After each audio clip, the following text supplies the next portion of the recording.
you guys in my backyard, and then my camera said no. Again, we noticed. I'm not gonna be able to hear anything, so if you need anything, tag me in Discord. Okay. Gotcha. What? You don't like the fact that I showed you the body, Dave? No, I was like, you want to see a gopher? Like, yeah, of course I want to see a gopher. Didn't know I was fucking Lord of the Flies. It's fucking Sunday. I literally, I'm not even kidding. I literally set that trap, and then like 5 minutes later, I caught it. It's the Lord's Day. I was like, yeah. The Lord says you can give it and take away.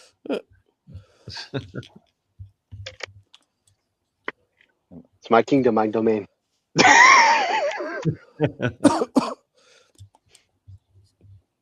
Who's hosting this thing? I have no idea. I'll do it. Fuck it. I haven't hosted, and I did a terrible attempt the last time. Go for it. Everyone got one thing they want to talk about?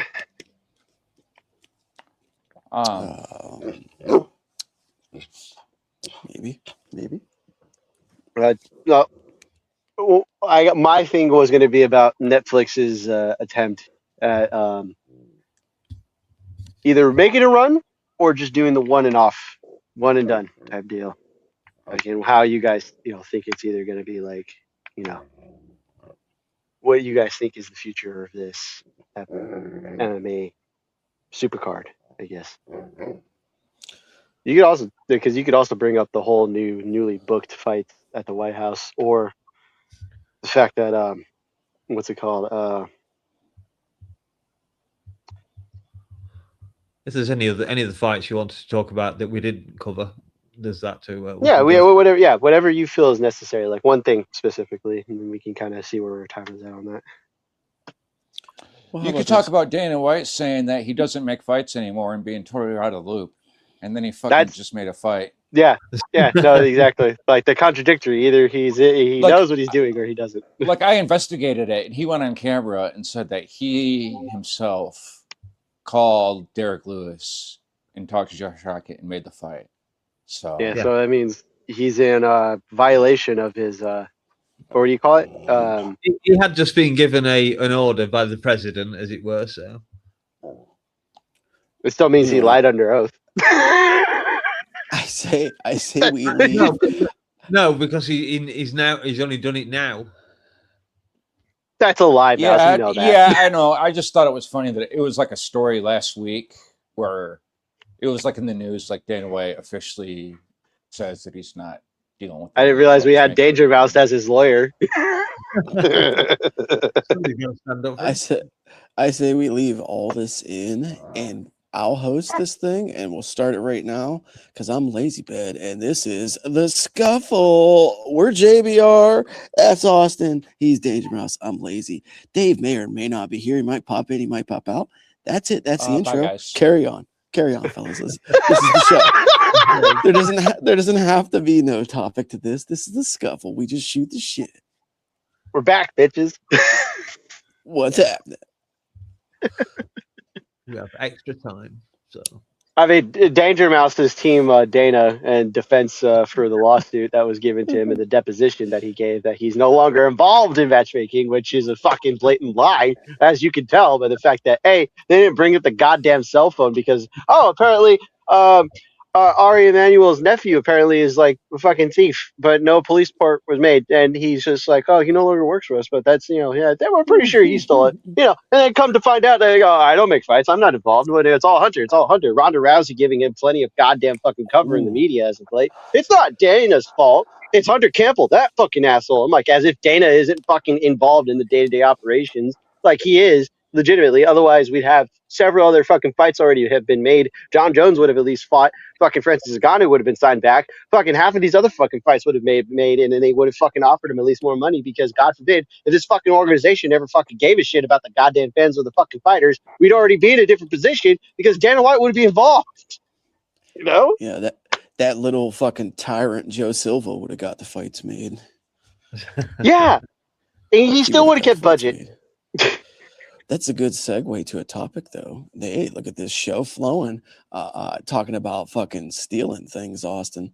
Something might have been stolen. Something might have been stolen on last night's card, UFC 327. This is a good topic that we didn't get to talk about on the roundup, but we could talk about it a little bit here. The Chris Padilla and Markel Madero's fight, which was announced one way, and then like an hour later was announced as a draw. Well, guys, we got a little development in this. This actually happened earlier this morning while Mike Heck was live on to the next one. Chris Padilla and his team, Taco Padilla, they have apparently submitted a formal protest in regards to the scoring of that fight with Markel Madero's. His team told Mike Heck, and Padilla, who was announced as the winner, then had the fight changed to a majority draw about an hour later. So they've submitted a fucking formal protest in this matter. Did you guys both catch this fight? Did you watch it? Did you think this was a draw? Did you think that Taco won? What did you think? I did watch it. I thought Padilla won this one. I don't remember that much about it, but yeah, certainly I remember them announcing it as Padilla had won the fight, and then a couple of fights later, all of a sudden it came on and just said, I think it was the next fight actually. After the next fight, they came on and said, results been overturned. It's now a majority draw. From what I remember, I thought Padilla had won it and done enough.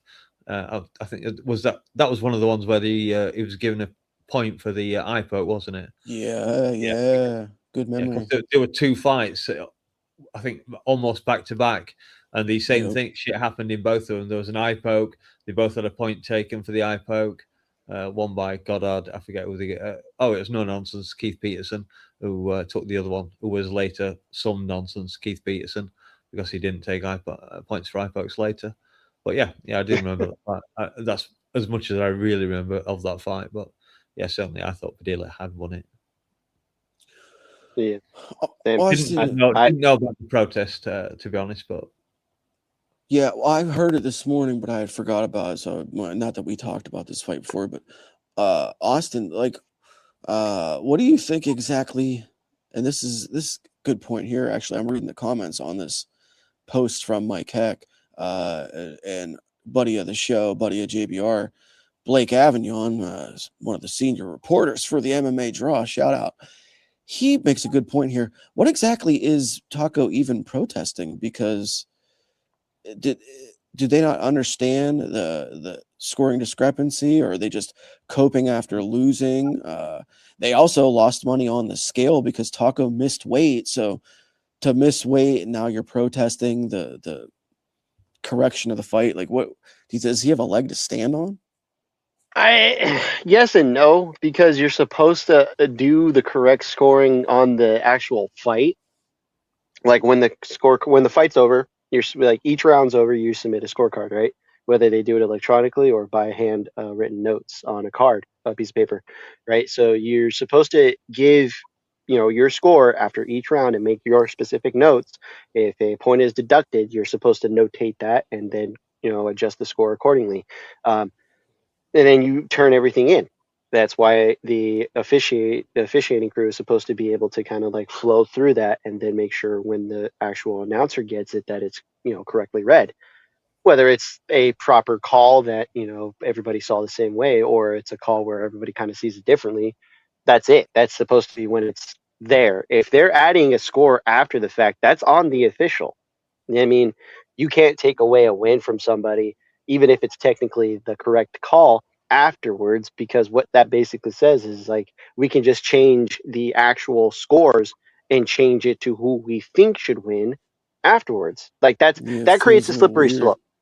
That's a slippery slope, because what it basically says is like you're willing to change the scores after a fight has already been declared done. Like if they wanted to do it, they should have basically said, hey, right then and there, I made the wrong score, readjust it, and then re-announce it, because what you're doing is giving wind to other people to have to be able to, hey, I thought I won that. Like, why didn't they change the scorecards then? Or, it opens up a Pandora's box of possibilities of issues and possible misconceptions about like how we're doing this, because it's all supposed to be done in a flow state where one person, the next person, and the other person are all counting on each other to actually do their jobs in a proper officiating crew. This is probably the reason why I hate also going to Florida, because a lot of this shenanigan also happens there.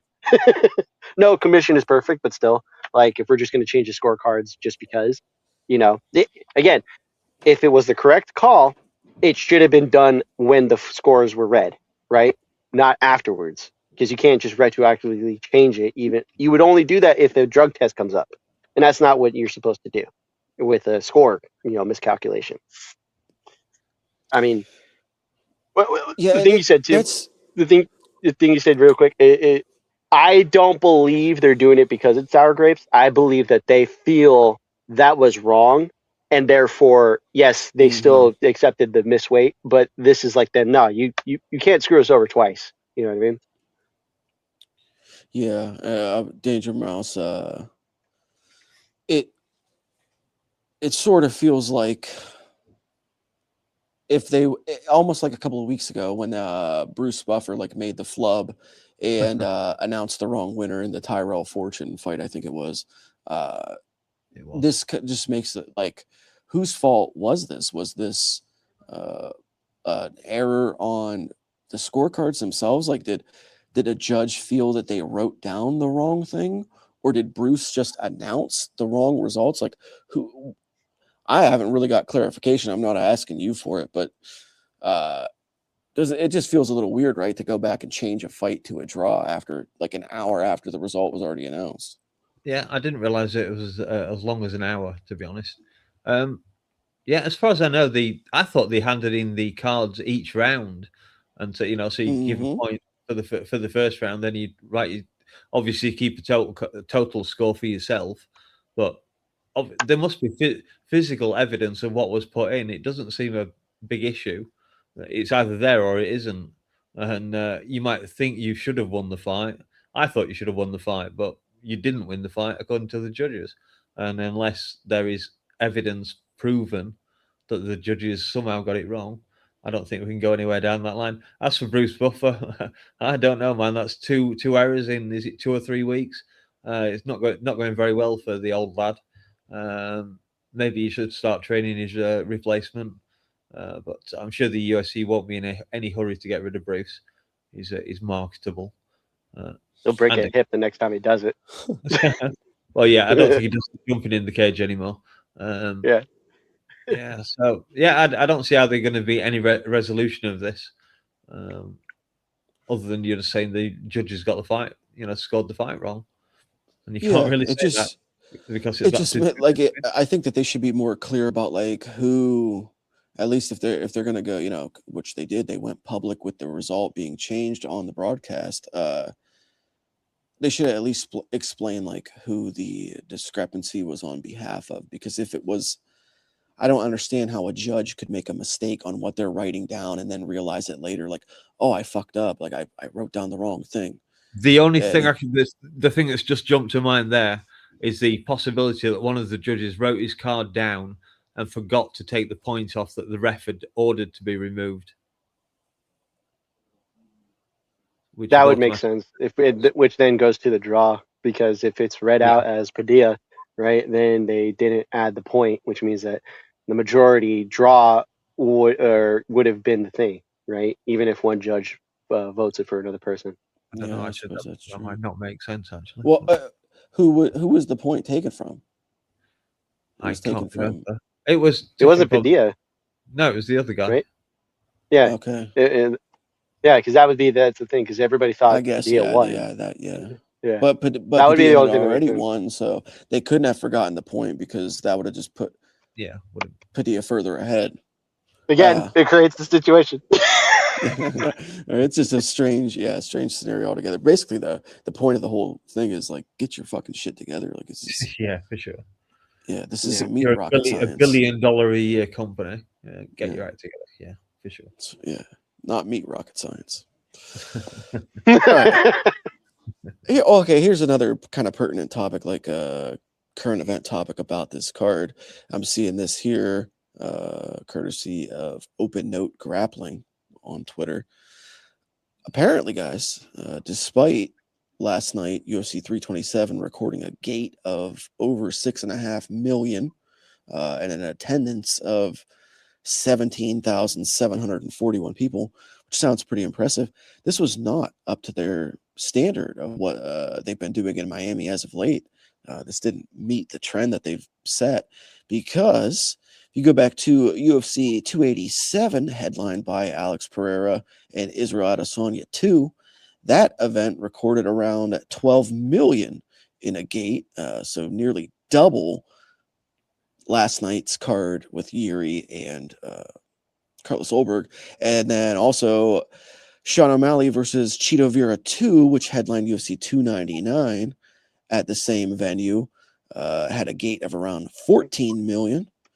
And last year's UFC 314, headlined by Volk and Diego Lopez, recorded over 11 million in ticket sales. So the past four events, was that four events? Yeah, in a row, trounced what they were able to produce last night with UFC 327. So I guess question I want to ask you guys is, and we'll start with you, Mouse. Do you think that they did so bad in gate and I guess ticket sales last night because maybe times have changed, money's tight, whatever the case may be, or do you think this is a symptom of this card losing the Joshua Van versus Pantoja flyweight title fight? That could certainly be a big part of it. I think this was a card that was good if you were fairly hardcore, but I think there's a lot of fights on it that weren't probably super exciting to some people, including myself, to be honest. So yeah, I don't really know how the UFC works out its gate, to be honest. So it's just a random figure that Dana throws out. Obviously, if you throw out pay-per-view numbers back in the day, which you never did, that would have been useful. But yeah, probably just the like you said, the economy. It's shit here, and I don't know what it's like there. I'm guessing it's not that great. I've heard some of the prices you guys pay for things like eggs, but we don't want to get political here. So yeah, it's probably a combination of the two. Losing that event will have hurt it, but we know now that fight will be taking place at 3 to 8 instead. So maybe it'll be a case of robbing Peter to pay Paul. We'll see how much that event does, I guess. Joseph Boza has been saying that a lot in the chats, that they kind of robbed Peter to pay Paul. He keeps asking MMA Fighting and other channels about it, and maybe they did. Austin, I mean, what do you think altogether? Just,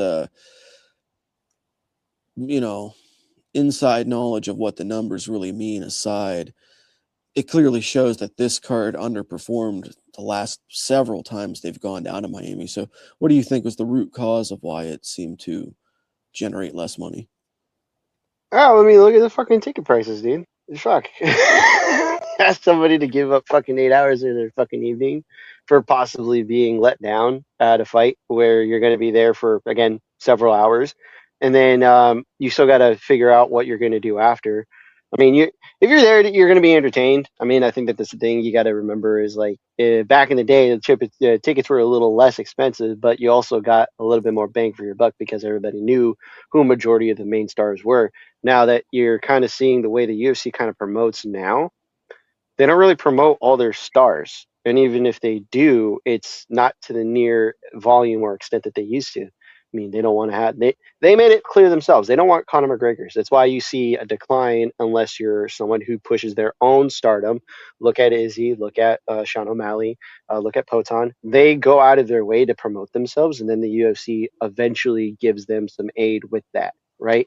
And then on top of it too, like it's because MMA, not so much because we have stopped watching, but it comes in waves, man. And there's fans that will age out.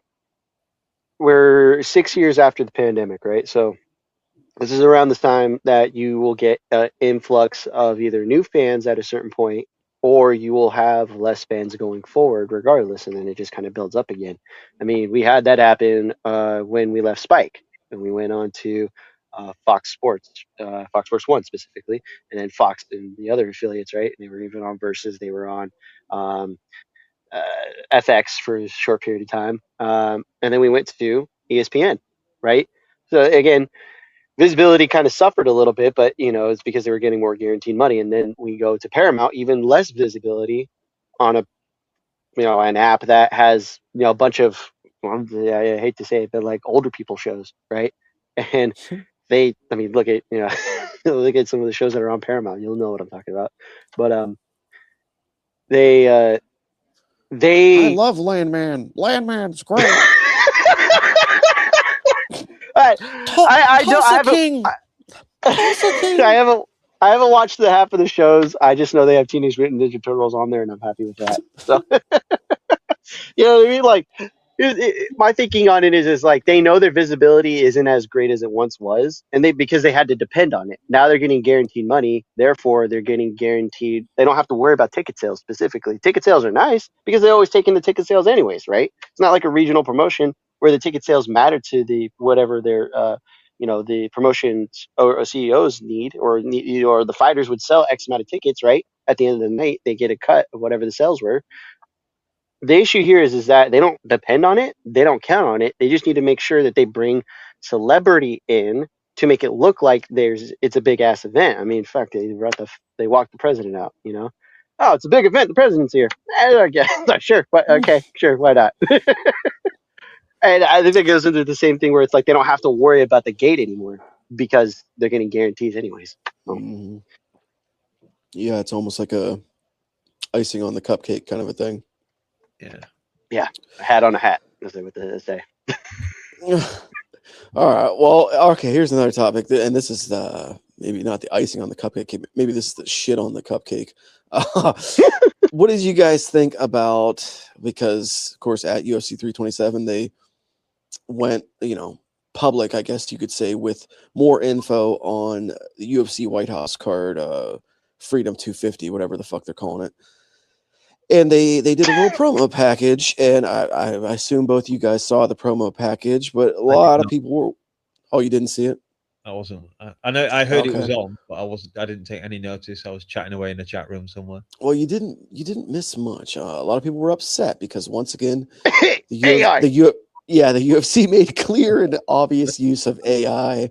Yeah. Entire video AI generated, and that's, I guess, the biggest card that the UFC's ever put on or is going to put on. So, and that's the route they went for the promotion on this. I don't know, if we should have a strong opinion one way or another on the UFC's use of AI, but do you guys, is the recent ramping up of AI use by the UFC upsetting either of you?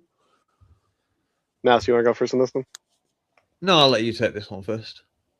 Yeah, it's stupid. Come on, man. Like, here's the truth of the matter. You're fucking $1.1 billion a year for the next 7 fucking years with Paramount. Specifically, just that alone should get you just enough to fucking actually put forth effort to actually make a proper promo where you're going to each of these people's places like they used to, or what they did with fucking Aldo and McGregor that one time. The first time they did the promo package with it, where it's Aldo and McGregor walking down the streets of fucking Las Vegas, fucking and it's fucking like Kanye West in the background, right? Yeah. And it's like it was a fucking feel of atmosphere that they got you excited for the fight. This wasn't even so much that I wasn't excited to see some of the matchups, but I'm like, yeah, it's weird that they're kind of using like obvious, like you can notice like the tell signs where it's like it takes mimicry of images that the program has seen, and then uses it in a possible image that turns into a motion, right? That's the thing that I kind of didn't like about it. It's like it's obvious, like you said, you could tell if you know what you're looking at, and it's like you couldn't have paid the fighters to fucking promote this. You couldn't have fucking put on like a fucking actual promotion at the fucking like. I don't care that they're doing it at the White House. I actually think it's extremely stupid. They could have just fucking done it at the fucking like Wizards fucking like arena, whatever. But whatever. It's the ability that they have to actually put forth effort into a fucking promotion for the fucking thing that they're saying is going to be the biggest, most viewed fucking thing of all time, and they're just fucking saying, yeah, just fucking put an AI person on it, whatever. That's my issue with it. I think you nailed it there. I think that the problem with the whole thing, and it's the funny part about it all, is it's the hypocrisy and like saying you're going to put on this huge spectacle that's more or less going to be the most lavish event in MMA history. It's going to be all the glitz, all the glamour, and all the over the top hoopla. But you're going to cut corners in the promotional video by using AI that probably costs some dude a $20 like subscription for the month. It's like, I don't know. It's crazy. Like this is like the gold standard of what an event's supposed to be. And then they cheap out on the promo. But, Alice, what do you think? Like, me and you, we use a little bit of AI. We do a little bit of AI use here and there. Grok gets his number of shout outs on our shows. So what do you think? You got strong feelings one way or another about AI use in the UFC's promos lately? Like, I honestly, I'm one of those people. I must miss them all the time because they generally come on during fights, and then I'm chatting away in the chat room, so I don't really take much notice. I've just tried to find it now. I think I found the right short. I'm not sure. Justin Gaethje. Is he in it? Yeah. Like he comes like out of a fucking helicopter. Yeah. That's the one I got playing in the background. I found a little short of it. I mean, it doesn't look terrible from my point of view, from what I'm watching. If it's the right bit, but it's obvious. You can tell the signs are there. Like it's things are kind of off with the way that the AI kind of interprets the images. Like it doesn't look smooth. That's the thing. Is like we know you're doing it, and it's the fact that Dana White's like, who gives a fuck? Don't watch it then. Like, motherfucker, it's your product. Either get us to fucking care or fucking change it up. Like we get it. You don't give a fuck anymore, apparently. But so like it's him telling us like, just don't fucking watch it. Don't watch the fucking fights. He's either the stupidest fucking man alive who's got the luckiest fucking like ability to just fucking luck out of shit, or he's really bad at his job and other people fucking make sure he gets fucking successful despite of himself. That's where I'm at with Dana. Yeah, you have to be very careful doing shit like that. Certainly, I've known some actors who've come out with that thing, or TV programs that have said, if you don't want to watch us, you can go out and watch grass grow or something like that. And oh look, my ratings have just dived into the fucking ocean. Doctor Who did because it. Because Dana's done it several times now in the last couple of shows where it's like, don't watch. Like he defended Diego Lopez getting another title fight. Well, don't watch it. Like, bro, you're the one that put it together. Like what? You don't have to argue with me there. He should be promoting it more, but it is clear that he's taken less interest in the UFC these days. He's more tied up with boxing and power slap, I'm guessing. I know that's going to be on International Fight Week, isn't it? The Friday night. Yeah, they do. Well, they're doing the thing that they always do when it comes to big promotions. Friday is a slap. Yeah, Friday slap. Saturday's the fights for MMA, and then the Sunday's the boxing. No, you are wrong. The fights are Sunday for the White House. It is on a Sunday, June 14th. Oh no! I hate this sport. I fucking hate this sport. I thought we were talking about International Fight Week. Oh, International Fight Week.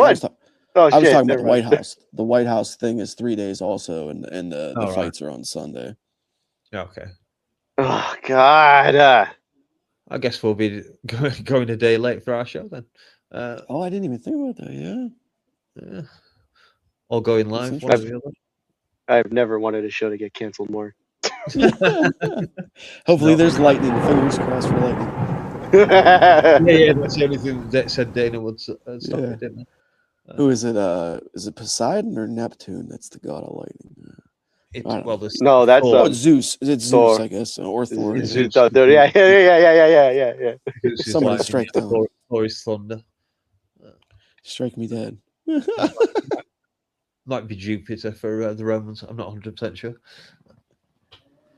I think that the real problem with it though, with the AI, is that ultimately it ends up kind of looking bad on Paramount, because people are casually tuning in. They don't really know that the UFC handles like all their own production virtually, and that they create all the vignette videos and the promotional packages. Like Dana has said it before that, ESPN prior and Paramount now and Fox before that, they really don't have a heavy hand in how the production of what the UFC looks like when it comes across your TV screen.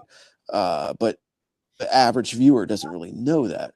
So a lot of people are probably tuning in, catching UFC now for the first time, older people maybe, because they have Paramount, and they're seeing this shit ass AI fucking video, and it's Paramount. Like you're CBS, you're a huge conglomerate in the entertainment field. Like you should probably have, realistically, the best video packages and vignettes and promo stuff that you've ever had in the history of the UFC, because you're literally working with like a movie giant, like you know what I mean, like a huge film studio. Warner Brothers. Yeah, they just bought Warner Brothers too, I think. Yeah, like they should have quite literally, like, I'll let you go in a sec, but Mouse, but they should have literally had like promos for this card with the fighters in character for like Miami movies, like for Miami Vice, for like, you know what I mean, like Oberg dressed up in the fucking white suit and the fucking, like, it would have been so cool. Like they could have done so much. There are some things I hate about AI. I watch a lot of videos on YouTube, and I've started now, when I see a military stuff, I like military stuff, and I'll just click on the channel and just flick it open, see how many subscribers it's got, and if it's got less than like 15, well, so more, generally less than 2,000 subs, forget it. Just don't recommend that to me again. That's clicked off. There really should be a warning on YouTube for AI crap, because I do get sick of hearing the same fucking robotic voice. Well, it's not even a robotic voice, but it's the same fucking voice. And the other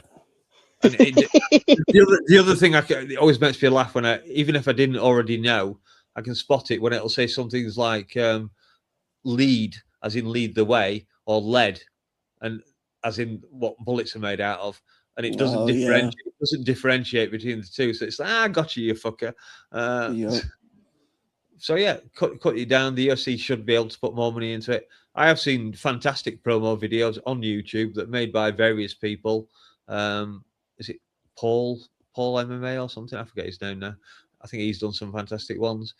So yeah, do better, UFC, but do better in a lot of things.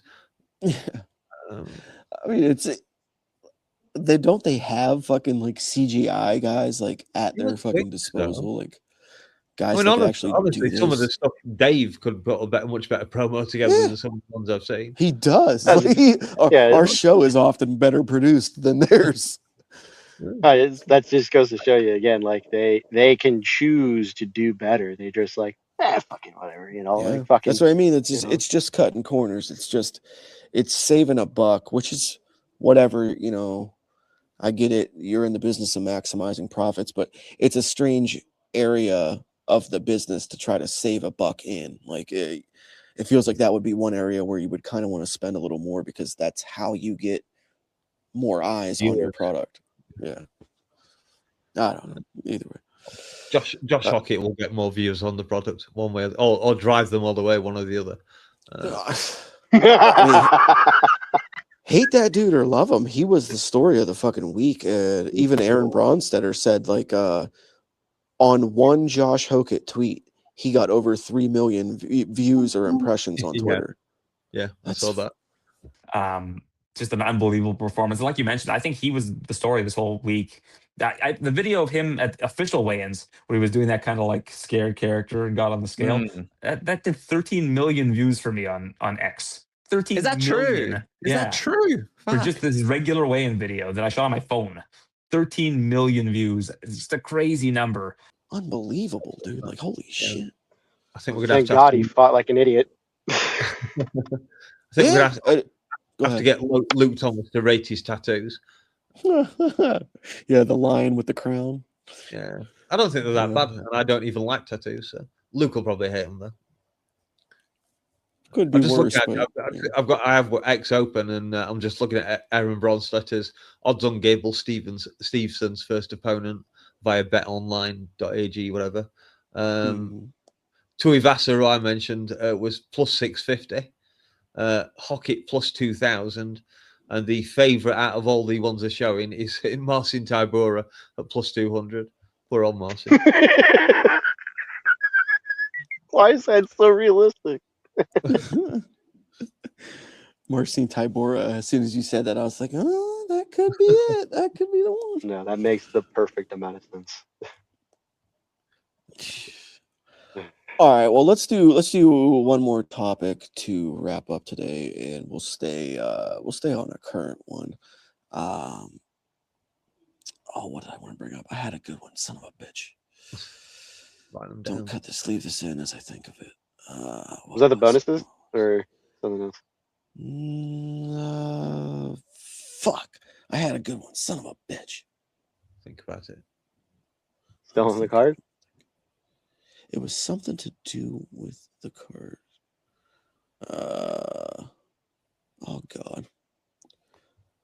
Yeah, now it's gone from my mind forever. I have the card open. Radke, Luque, Padilla. We've covered Padilla. Tatiana Suarez, Matthias Gamrot. Boring fight. Fuck you, Austin. It wasn't a boring fight. It was actually a decent fight. I don't know why you keep saying this. You sound like Dana White when he first met fucking Mozart Williams.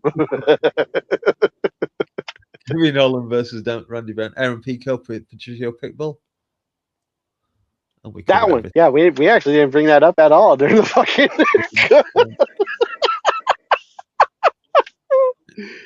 I don't like doing decisions. If you want to talk about it for a second, Austin, go ahead and talk about Pico. I mean, where are we at with Pico, dude? Like he did the thing where he's like he pointed at his head as if he was a smart fighter, but he didn't bother to like fucking like end like Patricio after he had wobbled him several times in the second and third round. Like I get it.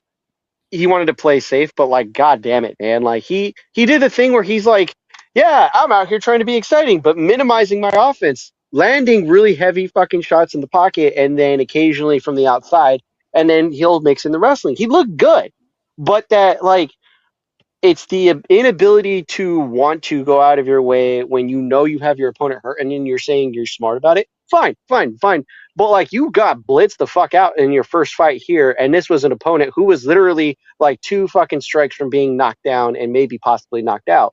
It was confusing to me where it's like he knew, unlike Jury, that he could finish his opponent and do it in a relatively safe fashion, but he chose to not engage. And that was kind of weird for me because it was like, okay. Thank you, because you just reminded me in the most indirect way of what my topic was.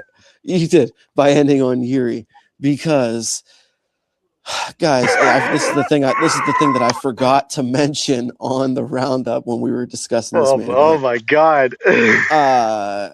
Olberg was on the little like official UFC podcast show. They have like I don't even know what the fuck it's called. It's like a post-show podcast thing where the fighters go after they do like the post-fight press conference at the table with all the media. They go to this thing, and it's hosted by Dan Helly and the one UFC girl, Mackenzie. I don't even know what the fuck the name of the show is, but Olberg was on it last night after he won, and he admitted on there straight up that had that fight gone till the end of that round, his corner was going to throw in the towel. They weren't going to let him continue. So not only is Yuri a fucking idiot because he got himself knocked the fuck out by being a donk and going for it too hard, but he's also an idiot because had he just backed off, they were going to stop the fight for him and he was going to win anyway. Yep. Oh. As I said, it's one of the biggest fuck-ups in MMA history. Jesus, bro. Well, because it's like you could tell he was wobbling on that leg. He barely had the ability to keep weight on it. You know, he tried throwing a kick and fell over, so you knew he was knackered. Oh my god! I have no issues with Jury. My issue is that they gave him 2 opportunities after he had already like attained the title on his first attempt. Like they obviously like him, right? You can't really dispute that, right? The issue, I think the thing that I hated the most was like the sense of entitlement. It was my fight. Like, bro, Don't you. not his first language. I think the thing is like you had the opportunity to get him, and you failed twice against Pereira. Fair enough. You beat Glover Teixeira in your first attempt, and then destroyed your shoulder in some kind of whatever training situation. Like you haven't really had to fight the entirety of the division. You haven't been here for like more than some of the other guys. Like Khalil Roundtree's been here longer than he has, and he's only fought for the title once. Jury's been given multiple opportunities. Yes, Jury is good, but it's like the sense of entitlement that came off of him from that like post-fight speech, which is probably why they probably shouldn't have interviewed him, like Lazy said. Like, it's just that kind of knocked down my not I don't hate him. I just dislike the way he put himself out there. That's all. You know. Just such a was, strange performance. The fight was there on a plate for him. As you said, he Yep. could have just backed off.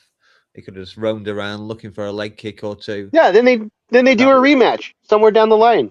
You know, he gets the title again, and well, we mentioned it on the roundup. He has the same mystery card as Cyril Gann. He has the unlimited title shots card, which fair enough. Holly Holm before him. O'Malley's also kind of had that. He managed to get a title shot by sitting on his ass playing video games. I mean, here he's literally had 4 title shots already, and another one, 5 would be outlandish. It would, yeah, I would agree. People go entire careers not getting one, and this dude's especially with the state of light heavyweight now. Now it's wide open again. Yeah, just let him kill Johnny Walker, let him kill Dominic Reyes next, and then he'll have 2 fight wins at least there.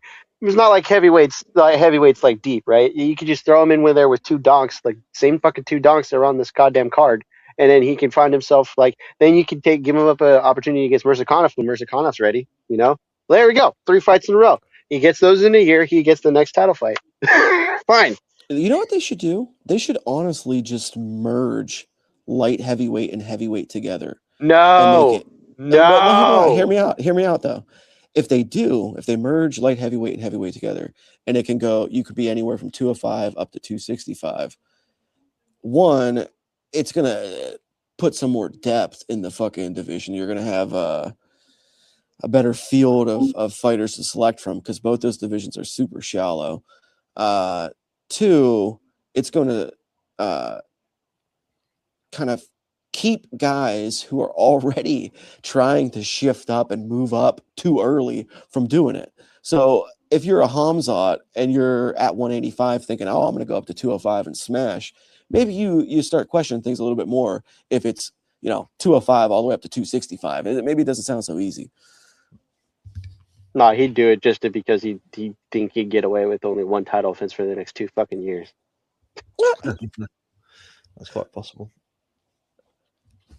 That would be. I think heavyweight awesome. is actually starting to show some signs of revival, as we've mentioned. Hockett, Stevenson, and was it Freeman who won the other week? The old Bellator or everybody. Well, they just need people to fucking get into the division. They're being way too fucking stingy with how they're running shit in their what do you call it, their developmental department or their fucking recruiting, because they're just counting on the goddamn Contender Series to do it when they should just be out there like, hey, you won a title, you're at the end of your contract in some regional promotion. What if we give you a 3-fight contract to come fight with us, and we'll pay you $100,000 per fight, right? They're not even bothering to do that because they're just like, nah, you got to go through Contender Series. We're only going to offer you 10-10. Like, what the fuck is that shit? Why isn't why like they did it to Saladin Parnasse and fucking KSW? They offered him some fucking ridiculously low level to fight, and he's now fighting for fucking Netflix, right? Like, it's the same reason Dakota Ditcheva's not in the UFC. It's the same reason Rico Verhoeven didn't fight in the UFC. It's common now, and that's what Ronda Rousey was bitching about and complaining about during the promotion for the upcoming Netflix card, saying that since Hunter has kind of really taken the reins for the UFC, that it's what everyone knows. It's maximizing profits. They maximize profits at all cost. They're gonna always Yeah. pick cheap talent over expensive talent, and it does affect the product that we get. It really does at the end of the day, because this, whether you like Gable Steveson or not, you're right to not if you don't. This signing of him is really the biggest signing that they've had in a while, as like a true free agent that hasn't fought in the UFC, and they're willing to spend the money to pick up and bring in, because he's not coming through Contender. He's going to jump straight into the deep end. And they're probably paying him, I would strongly guess, more than 10-10 or 12-12. So it's a true signing is what I'm saying. Like you were pointing out, Austin, everyone else has to come through Contender to make their way in, because they got to come in on that 10-10. Hunter doesn't want to sign anybody to a big deal outright to have you come over and make the move. So there are people out there that they could pick up to bring in to heavyweight to spice things up, but they're not going to do it. No. This Gable situation is a very unique situation, and I don't know why they were willing to do it for him, but not many other people. They'll do it occasionally. It's just they make everybody else have to do it when they don't have a connection to the UFC, or they haven't been there before, or they they haven't stood out, I guess, at some point. That's the thing that kind of annoys me, is that they can do it. They just don't choose to do it on a regular basis. It's like it wouldn't be an issue if they didn't have the Contender Series. If you turn the Contender Series into what the Ultimate Fighter should be, just make it fucking tournaments. The guy who makes it at the end of the fucking tournament deserves to fucking get in. Then we don't have a fucking bloated division that's like, look, they're doing it again for fucking the Ultimate Fighter for bantamweights. We don't need more bantamweight fighters. We need fucking heavyweights, light heavyweights. Yeah. Okay. I don't think they'll be paying Gable that much. They're probably more than they would a normal fighter, a Dana White Contender Series winner, but I don't think they'll be going that high. Certainly not the kind of money they'd have to pay someone like Dakota, who you mentioned, Lazy. And plus, Dakota's fairly happy, I think, where she is at PFL. They treat her pretty well. Yeah.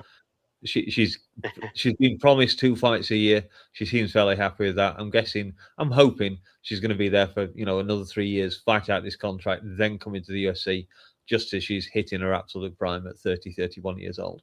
With us, it might help that she moves up eventually, because then she just becomes she could just walk into fucking she can walk into fucking women's bantamweight in the UFC and handle 90% of that division.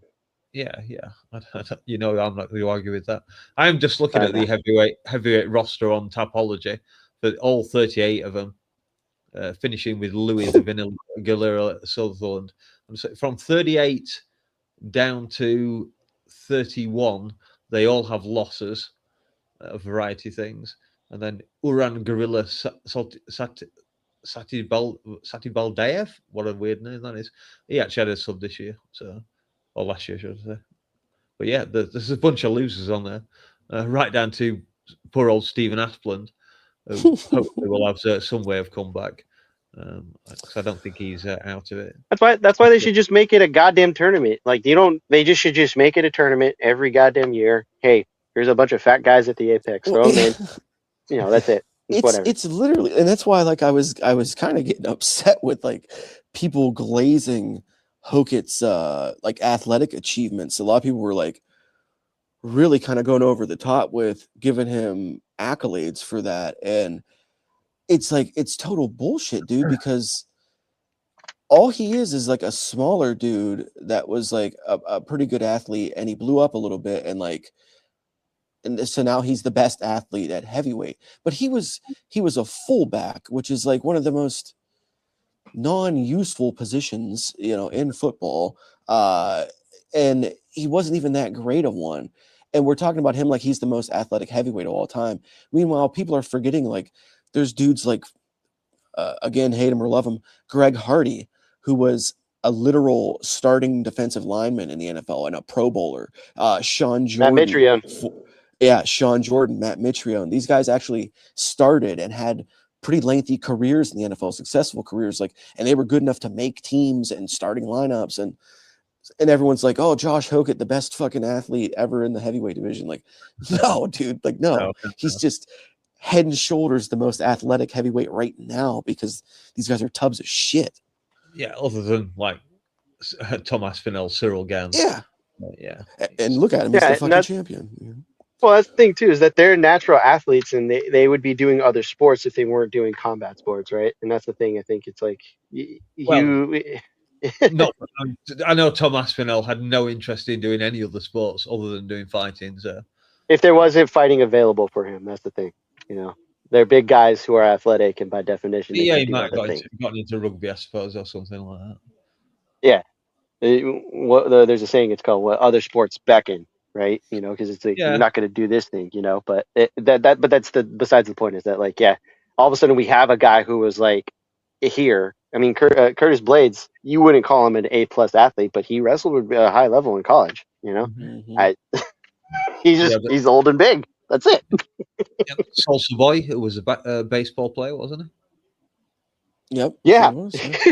that's Played- right, yeah. Costa. How minor do we league for the forget Cincinnati Reds. Costa?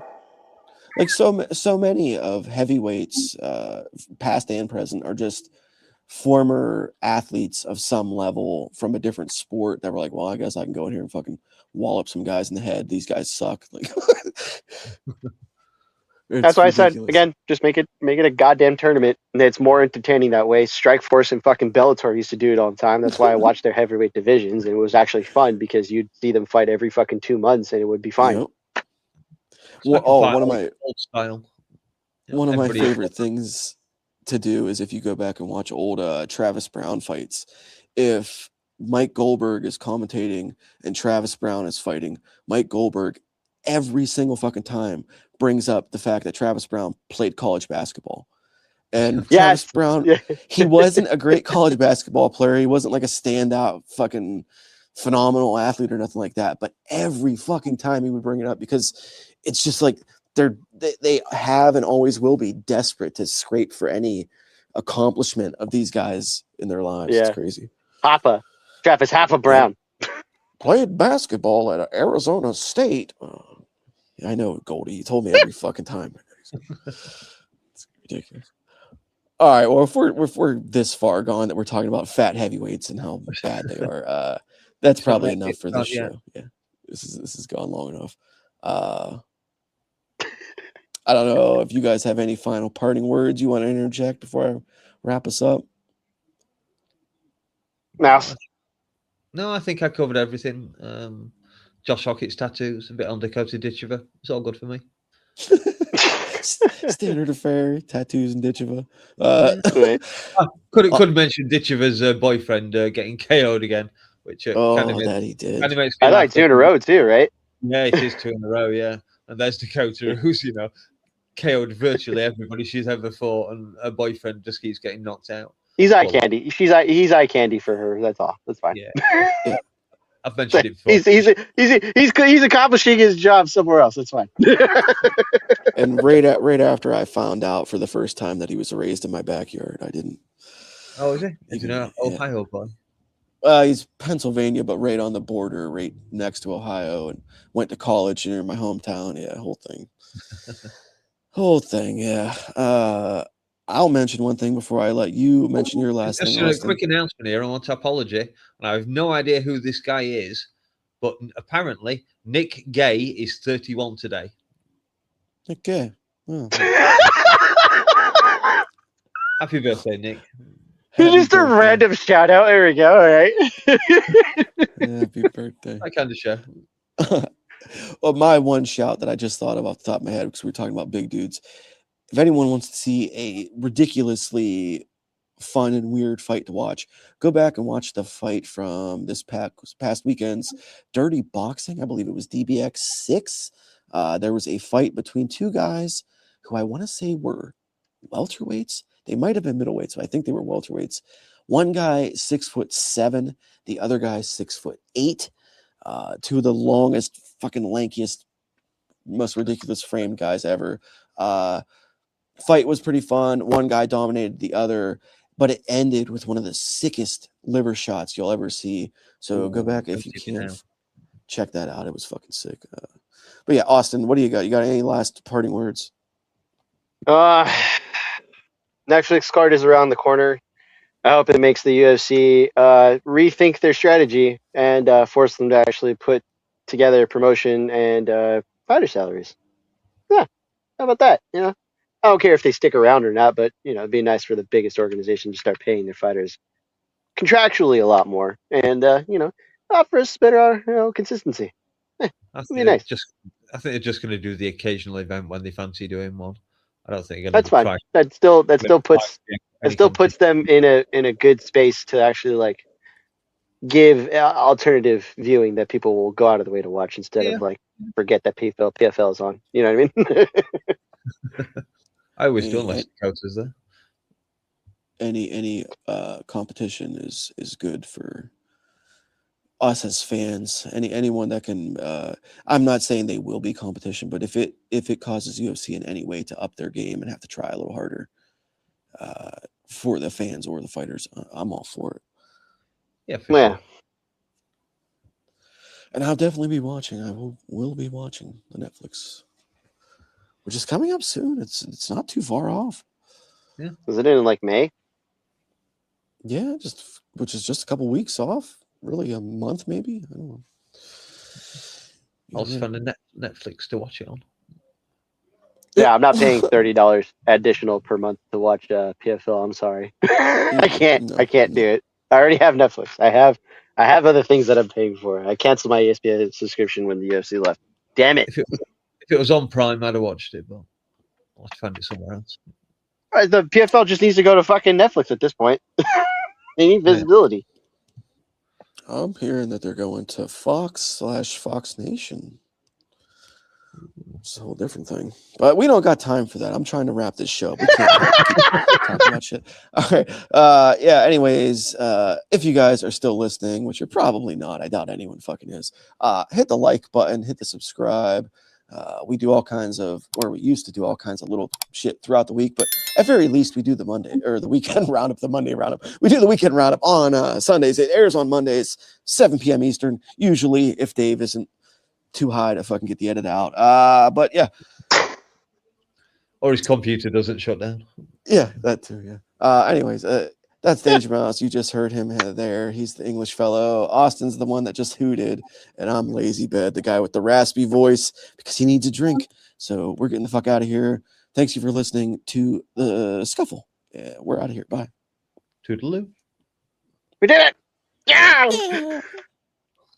And Dave's not here, man, so we can't stop I him. loved how BC used to just confuse us on a regular basis. He's like, who's the 12-year-old girl? What? I've just seen the guy with the. I had no idea this guy existed. I've still got the heavyweight page open on Tapology. Elisha the Snack Panther Ellison.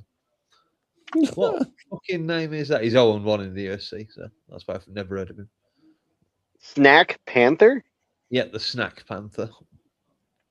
You know what? That's a fun name for a heavyweight. It's just like the panther that hunts little snacks inside the fridge or around the house. Like if you have a stash of candy, of little treats, it's gonna get eaten by him, and he's not pulling bodies into the jungle. He's 5-2, 29 heavyweight. See, that's the thing. Why can't we just throw them into a fucking tournament? Just throw them into a tournament. Only heavyweights from here on out. Every Ultimate Fighter heavyweights. Just throw them into a tournament. I'm going to be impressed if Lazy knows this one. If he's last fought in the UFC, but before that, he fought on Muckleshoot Fight Night 12. Oh, Lance Gibson Jr.? I don't know that was the guy who I was just talking about, Elisha Ellison. He fought in the main event. No, I think I actually do know the name, but I didn't watch that. No. Conquest of the Cage. Muckleshoot is though where Lance Gibson Jr. came from. That's where GC and New York Rick went to for the uncrowned fucking like watch along shit last week for the Seattle card. Yeah. Or the week before.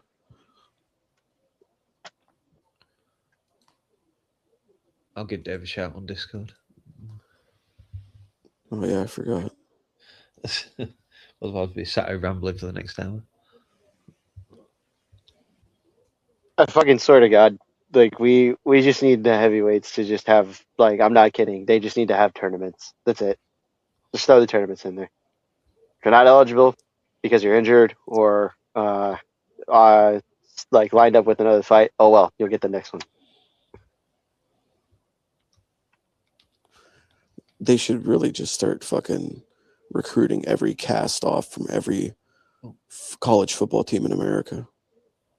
Well, they wouldn't fucking pay them though. I mean, a fucking person who's on the NFL like practice squad. Well, that's what I'm think saying, like cast offs.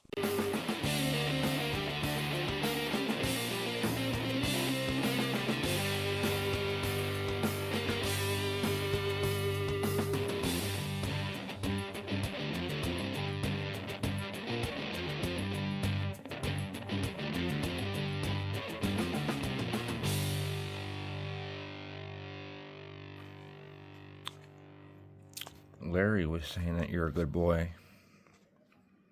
Is that true?